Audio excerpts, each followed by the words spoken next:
How to Create the Universe, The God Series Book 32, by Mike Hockney. This free audiobook series has been brought to you by the Foundation of Illuministic Guides.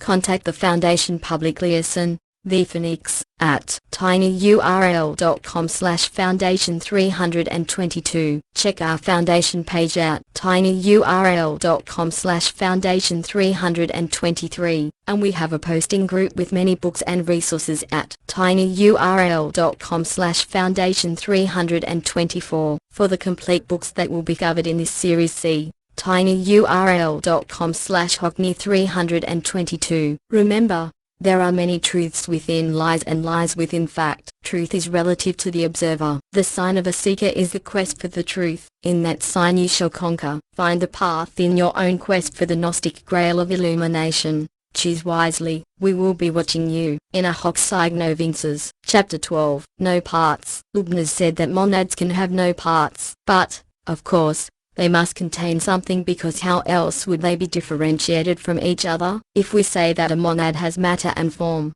or potentiality and actuality, or unclarity and clarity, haven't we thereby given it parts? But these aren't physical parts. They can't be detached from it. A monad can indeed have no physical parts. It can, however, and must, have non-physical parts. These must have no net dimensionality, because any dimensionality would render a monad physical. In modern ontological mathematics, a monad comprises a complete and consistent set of sinusoids, each of which individually, and altogether, have no net dimensionality. These dimensionless parts constitute the monadic mind's mental hinterland, in which exists all of its thoughts, perceptions, sensations, emotions, desires, and will. All of these are made of sinusoids, that is, they are all sinusoidal functions. Everything has to be made of something, and the ultimate something is the sinusoid. There is nothing beyond the sinusoid. Sinusoids are grouped into autonomous, complete and consistent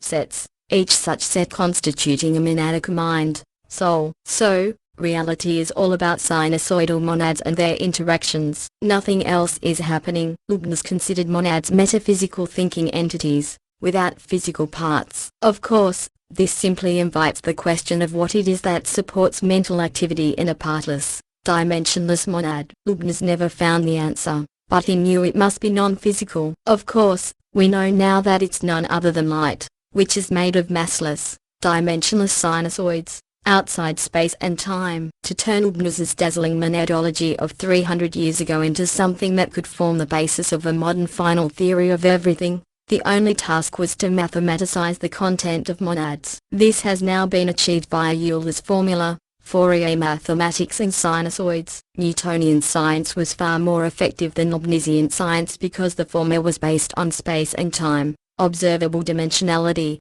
while the latter was based on mind, outside space and time, unobservable dimensionless. It is of course very easy to apply math to dimensional things, and correspondingly hard to apply it to dimensionless things. Newton was hailed over Leibniz because his system was much simpler, and humanity doesn't half love the easiest, laziest path possible. Moreover, Newton's science of dimensional things was amenable to sensory experimentation, which could perform sanity checks on it. Leibniz's science of the dimensionless was not, and is not, amenable to sensory experimentation, hence it was disregarded as pure metaphysics. Instead, we get at Leibniz's science via pure reason, pure logic, and pure math. It has absolutely nothing to do with the senses. We establish its truth via our intellect, not via our non-intellectual senses. We perceive its truth with our reason and logic, not with our eyes, nose, ears, tongue and skin. It's all about unassailable intellectual proof,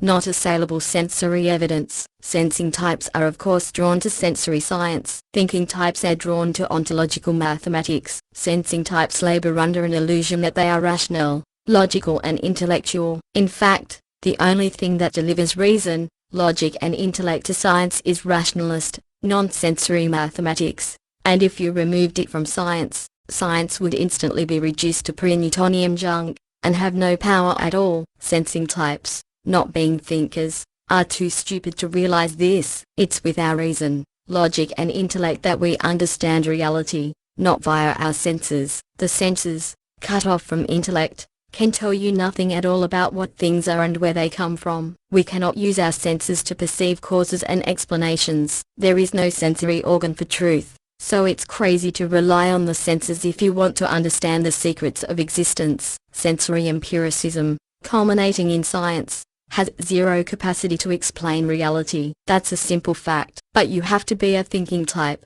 not a sensing type, to grasp this. Sensing types are those who believe that sensory things are concrete. Thinking types are those who know that sensory things are not concrete at all, and the only genuine concrete things are the eternal truths of reason, enshrined in mathematics. The Big Bang singularity contained not a single sensory, scientific thing. It did, however, unavoidably reflect the eternal truths of reason. The Big Bang singularity was 100% mathematical. It contained zero mass, zero dimensionality, no space, no time, no atoms, no subatomic particles, no Higgs field.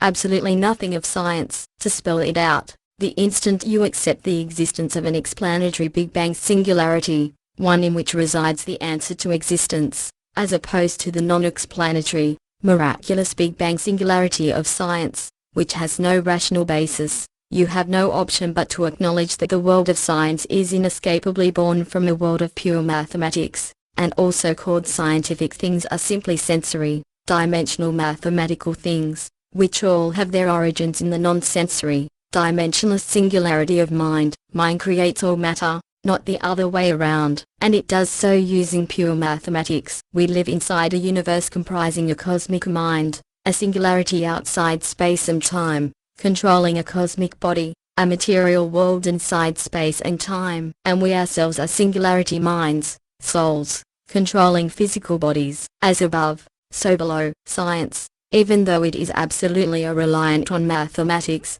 refuses to accept that fundamental reality is mathematical. So it blabbers on about unreal, abstract potentiality wave functions, and so on. Even worse, it's prepared to claim that the Big Bang singularity is not an eternal, mathematical feature of existence, indeed the exact answer to existence, but is some miracle that randomly, magically and impossibly jumps out of non-existence for no reason, via no mechanism, for no purpose, and totally meaninglessly. This is what happens when empiricists, non-thinkers, are allowed to explain reality. They have no clue what they are doing. Scientific explanations of ultimate reality are the worst and most irrational the human mind has ever devised, much worse than those of religion. The problem for empiricists, scientists, is as bad as it could possibly be. If you grant the existence of a mathematical, Leibnizian monadic singularity as the answer to everything and the origin of the world, then you have immediately granted that rationalism is true and empiricism false,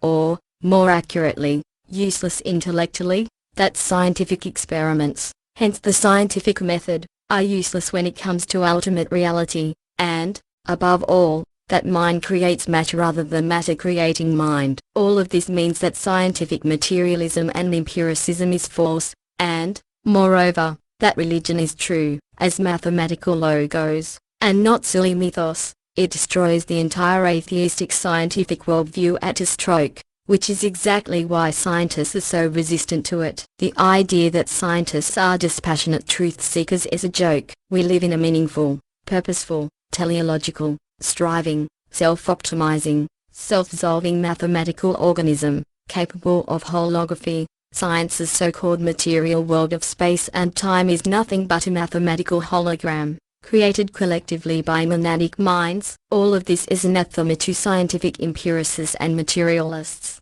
But, as we have demonstrated, these people aren't what you would call rational, logical, thinking intellectuals. They are irrational sensing types, cut off from their own minds. Why do sensing types hate their own minds, to such an extent that they are prepared to deny the existence of the mind, and claim that it's nothing but a bizarre and in effect a leopard phenomenon of matter? It's exactly because the mind is non-sensory, hence incomprehensible to sensing types. If you admit that non-sensory things exist, you have denied the entire basis of your sensory worldview. You have admitted that your senses, the things upon which you most rely, are useless in telling you about the true nature of existence. How can a sensing type make any sense of non-sensory things? It's beyond them. Only thinking types, rationalists, can transcend their senses, feelings and mystical intuitions, to see what lies beyond the human condition, and gave rise to humanity. Scientists are human, or too human, and it's their obsession with their human senses,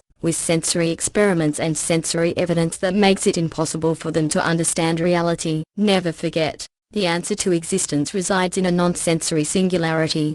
So how could your senses possibly tell you even one thing about it? The search by sensory scientists for the answer to existence is the most futile there has ever been. It's a category error. The answer to everything is intelligible, not sensible. Pythagoras and Plato told humanity this thousands of years ago. The power of the flowing point. All power is concentrated at the flowing point. This is the ontological carrier of mathematical functionality. There can be no other. The flowing point is, of course, inherently in motion, which means that it contradicts the abstract notion of anything approaching a fixed, static point, which is essentially the concept lying behind the traditional calculus of limits. Mathematics is a holistic, holographic system. The whole is in every part. Every part necessitates every other part. Limits have to be considered in that context, not in relation to fixed, static points, which don't exist. Calculus, as part of mathematics, must reflect these considerations. A radically new mindset is required to see calculus for what it really is. It's a property of numbers,